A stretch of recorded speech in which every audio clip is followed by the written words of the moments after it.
Romeo, girl I'm your Romeo। एक बार एक गांव में आग लगी। गांव के सभी लोग आग बुझाने को दौड़े और वहीं पर एक नन्ही सी चिड़िया अपने चोंच में पानी भरती और आग पर ले जाकर डाल देती। दूर बैठा एक कौवा ये सब तमाशा देख रहा था। उसे चिड़िया पर हंसी आ गई और उसने चिड़िया से कहा कि तुम्हारे आग बुझाने से ये आग कम तक नहीं होगी, तुम्हारी कोशिश बेकार है, ये फालतू की कोशिश करना बंद करो। तो चिड़िया ने कहा कि मुझे पता है मेरे आग बुझाने से नहीं बुझेगी, लेकिन जब भी इस आग की चर्चा होगी तो मेरा नाम आग बुझाने वालों में लिया जाएगा और तुम्हारा नाम तमाशा देखने वालों में।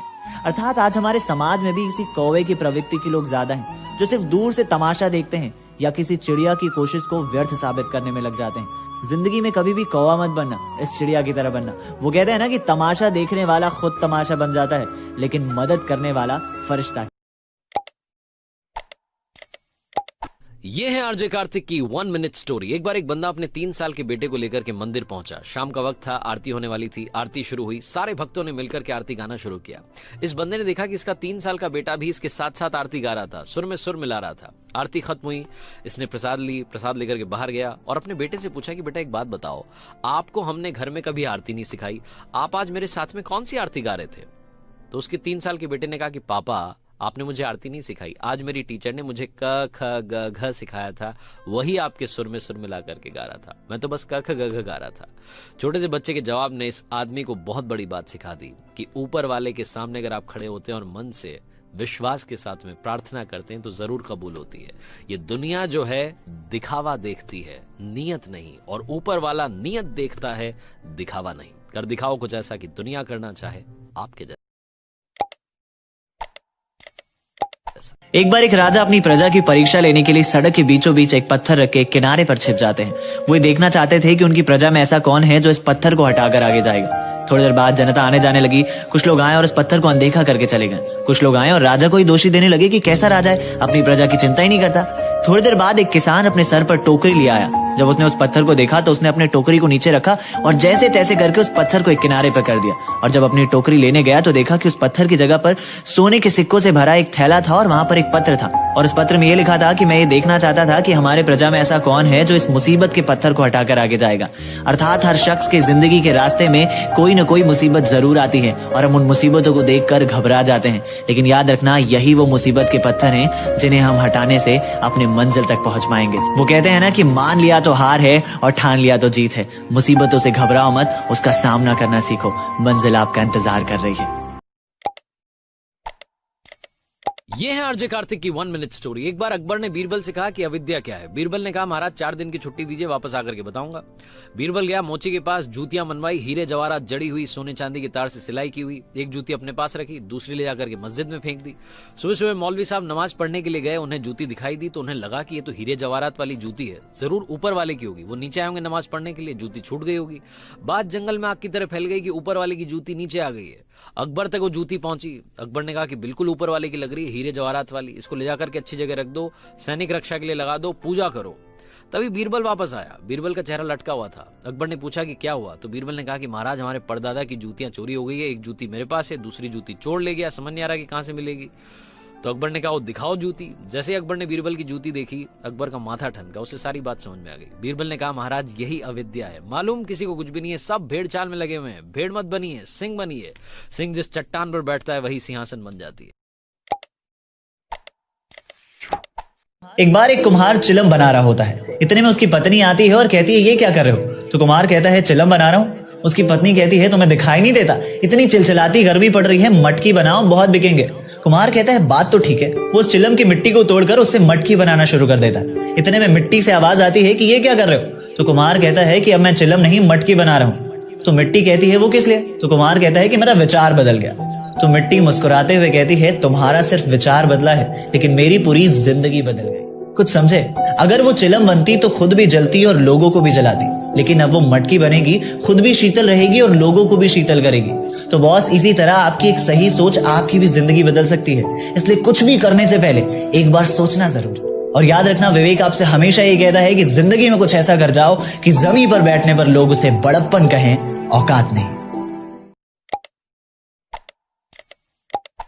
ये है आरजे कार्तिक की 1 मिनट स्टोरी। एक बार एक टीचर को गांव में पढ़ाते थे, उन्हें घमंड हो गया कि उनकी वजह से उनके घर वाले खुश चल रहे हैं।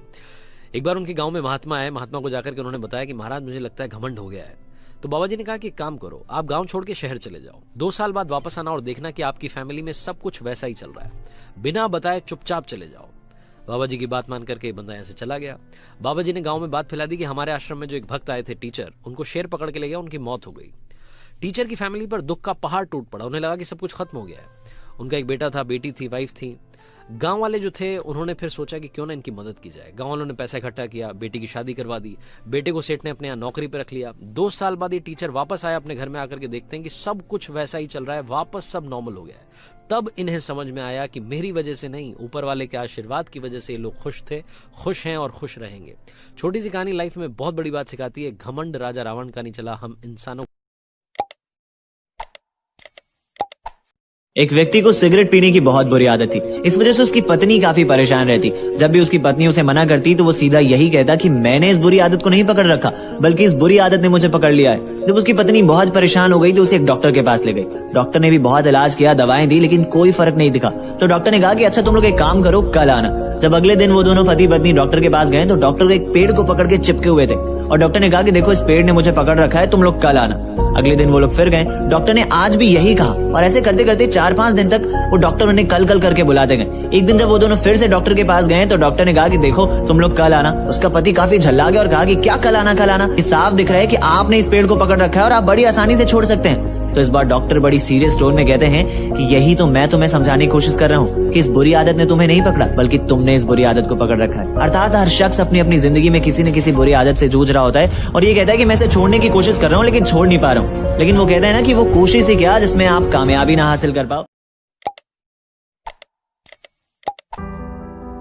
ये है आरजे कार्तिक की 1 मिनट स्टोरी। एक बार 2 दोस्त साथ में पढ़ाई करते थे, कॉम्पिटिटिव एग्जाम्स की तैयारी की, दोनों का सिलेक्शन हो गया, अलग अलग जिलों में नौकरी करने लगे। 15 साल के बाद कोइंसिडेंटली दोनों ने नौकरी छोड़ दी। दोनों को लगा कि कुछ अलग करना चाहिए। पहले ने कंपनी शुरू की, दूसरा प्राइवेट कंपनीज में जॉब तलाशने लगा। उसका सिलेक्शन नहीं हो रहा था। एक दिन उसे मालूम चला कि उसके दोस्त की कंपनी खुल गई है। वो वहां पहुंचा, इंटरव्यू दिया, दोस्त ने दोस्त का सिलेक्शन कर लिया। फाइनली एक दिन ऐसे ही शाम में बैठे हुए थे तो इसने बात छेड़ी कि मेरे भाई एक बात बताओ, दोनों ने सेम तैयारी की, सेम पढ़ाई की, सिलेक्शन हुआ, दोनों का इंटेलिजेंस सेम है, लेकिन आज तुम मालिक हो और मैं तुम्हारे यहाँ पर नौकरी कर रहा हूं, ऐसा क्यों? तो पहले दोस्त ने बताया कि याद है हम पैदल पैदल जाया करते थे, एक दिन हम पंखा बंद करना भूल गए थे। आधे रास्ते में हमें याद आया, मैंने तुमसे कहा कि चलो बंद करके आते हैं। तुमने कहा कि मकान मालिक का पंखा है, क्या फर्क पड़ता है? लेकिन मैं उस दिन वापस घर गया था फैन ऑफ करने के लिए, तुम सीधे कोचिंग चले गए थे, क्योंकि उस दिन भी तुम नौकर की तरह सोचते थे और उस दिन भी मैं मालिक की तरह सोचता था। सारा खेल सोच का है, मालिक की तरह सोचो, मालिक बन जाओगे। महिला अपने बेटे को पालने के लिए दिन रात मेहनत किया करती थी। बड़े मुश्किल से उसने अपने बेटे को पाल पोस कर बड़ा किया, उसकी शादी कराई। शादी करने के बाद उस लड़के की पत्नी आई। उसके बाद उसकी पत्नी की उसके माँ से बिल्कुल नहीं बनती थी। दिन भर लड़ाइयां होने की वजह से उसकी पत्नी तंग आ गई और अपने पति से कहा कि अपने माता जी को किसी वृद्धाश्रम में छोड़ आइए, वरना मैं आपसे तलाक ले लूंगी। फिर क्या था, वो लड़का बिना सोचे समझे अपने माँ को वृद्धाश्रम छोड़ने गया और वृद्धाश्रम के गेट पर जैसे ही वो अपने माँ को छोड़कर वापस आ रहा था कि 2 व्यक्ति आपस में बात कर रहे थे कि ये तो वही महिला है ना जो कुछ साल पहले इसी वृद्धाश्रम के गेट से एक लड़के को लेकर गई थी। आज देखो ये खुद यहाँ पर आ पड़ी। ये सुनते ही उस बेटे का सर शर्म से नीचे झुक गया। आंखों में आंसुओं का सैलाब था और अपने माँ को जैसे ही पकड़ने गया कि उसकी माँ उसकी गोद में ही अपना दम तोड़ देती है। अर्थात जिंदगी में कभी भूल कर भी ऐसी गलती मत करना, क्योंकि आपकी खूबसूरत जिंदगी की काया है वो, कहीं आपको भी माँ की अहमियत उस वक्त ना समझ आए जब सर पे माँ के प्यार का साया ना। सबका भला हो, सबका सही हो, अपना भी ले